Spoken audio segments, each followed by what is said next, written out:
What's up guys, another day, another video time for today's video. So this part is my OJT for our work person subject.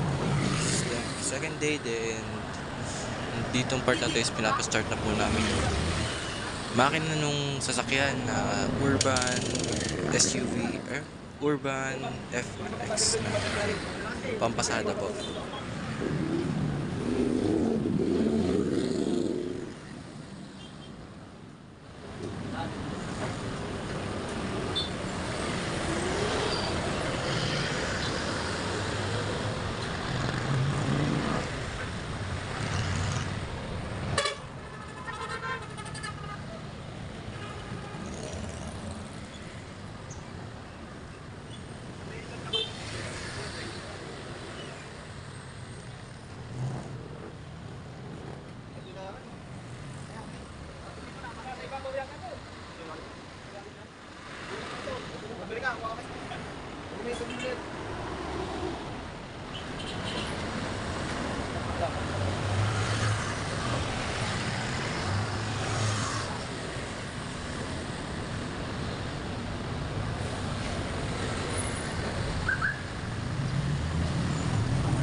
So yun na nga, tatlong baterya na po na ang ginamit namin ng baterya ng Urban na yan.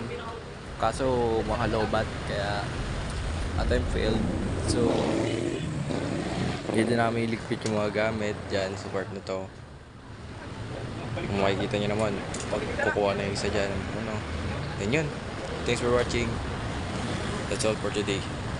Goodbye, see you next time.